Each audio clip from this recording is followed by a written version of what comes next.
Assalamualaikum warahmatullahi wabarakatuh. Alhamdulillahirabbil alamin wassalatu wassalamu ala asrofil anbiya'i wal mursalin Muhammadin wa ala alihi wa sahbihi ajmain. Amma ba'd.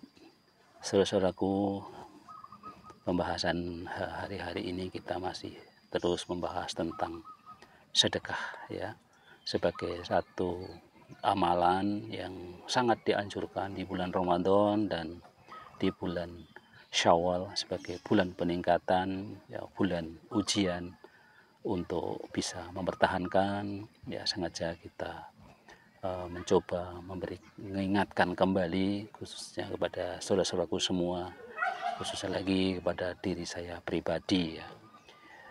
Jadi berdasarkan buku karangan Dewi Ambarsari, buku Dikejar Rezeki dari Sedekah, dan buku 99 Sedekah Kreatif, kita dapatkan 5 keutamaan sedekah berdasarkan hadis-hadis yang dikutipnya.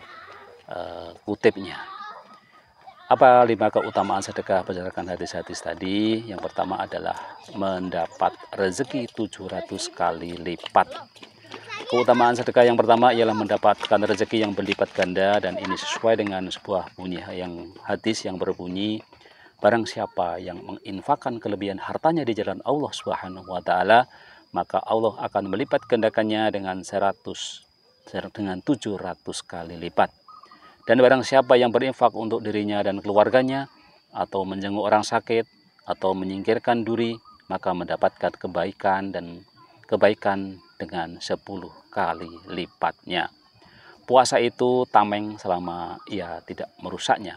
Dan barang siapa yang Allah uji dengan satu ujian pada fisiknya, maka itu akan menjadi pengukur dosa-dosanya. Hadis riwayat Ahmad.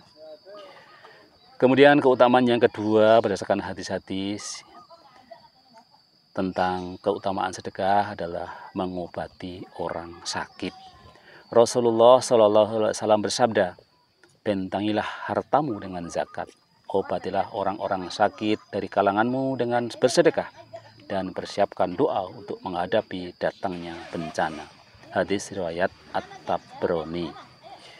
Kemudian keutamaan yang ketiga berdasarkan hadis-hadis Rasulullah Sallallahu Alaihi Wasallam tentang keutamaan sedekah adalah memanjangkan umur dan mencegah syu'ul khotimah.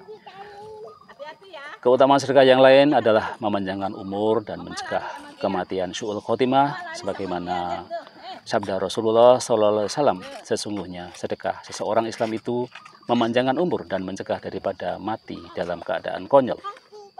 Dan Allah Subhanahu wa taala pula menghapuskan dengan sedekah itu sikap sombong, takabur, dan membanggakan diri dari pemberiannya. Hadis riwayat Bukhari. Kemudian yang keempat ya, keutamaan sedekah yang keempat berdasarkan hadis-hadis Rasulullah SAW adalah penghalang dari neraka. Aisyah radhiyallahu anha bercerita, suatu hari dirinya pernah didatangi seorang wanita miskin yang membawa 2 anak perempuannya. Beliau kemudian memberikan kepadanya 3 butir kurma. Ia pun memberikan masing-masing anaknya 1 kurma dan dirinya 1 butir untuk dimakan. Namun kurma tersebut diminta kembali oleh kedua anaknya, maka ia membelah kurma yang hendak dimakannya menjadi 2. Aisyah sempat dikejutkan oleh sikapnya itu. Kejadian tersebut kemudian ia ceritakan kepada Rasulullah SAW, maka Rasulullah SAW bersabda, sesungguhnya Allah telah menetapkan surga baginya karena tindakannya itu, atau dia bebaskan dirinya dari api neraka. Hadis riwayat Muslim. Kemudian yang kelima ya, keutamaan bersedekah yang kelima berdasarkan hadis-hadis Rasulullah SAW adalah sebagai bukti keimanan. Iman tepatnya di hati dan menuntut adanya bukti. Bukti keimanan ialah dengan mengamalkan apa yang diyakini, salah satunya dengan bersedekah.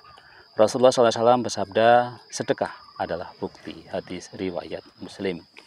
Demikianlah 5 keutamaan sedekah berdasarkan hadis-hadis yang dikutip dari buku Dikejar Rezeki dari Sedekah dan buku 99 Sedekah Kreatif karangan Dewi Ambarasari ya. Mudah-mudahan dengan kita melihat keutamaan-keutamaan sedekah tadi, kita tidak ragu-ragu lagi, kita tidak bimbang lagi untuk terus melakukan sedekah ya. Kita yakin bahwa sedekah itu memang sesuatu yang mulia, sesuatu yang menjadi apa yang diperintahkan oleh Allah Subhanahu wa taala sebagaimana di ayat di Quran Ali Imran ayat 92 dan juga Al-Baqarah ayat 267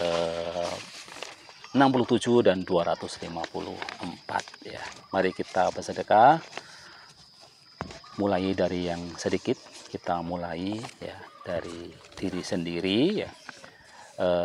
Dan ingat bahwa sedekah itu tidak harus uang ya. Jadi apa yang kita miliki bisa kita sedekahkan ya. Kita punya tenaga, kita punya pemikiran, kita punya barang yang tentu masih kita sayangi, bukan barang yang memang karena sudah tidak terpakai ya. Jadi barang itu masih kita sayangi, tetapi mungkin akan lebih punya fungsi yang maksimal jika barang itu kita kasihkan pada orang yang membutuhkan ya. Demikian ya, mudah-mudahan kita senantiasa diberikan kekuatan untuk melakukan sedekah dengan berbagai macam kemampuan apa saja yang kita miliki. Mari kita tunaikan sedekah segera ya. Hidup sehat bersama Lukman Effendi. Wassalamualaikum warahmatullahi wabarakatuh.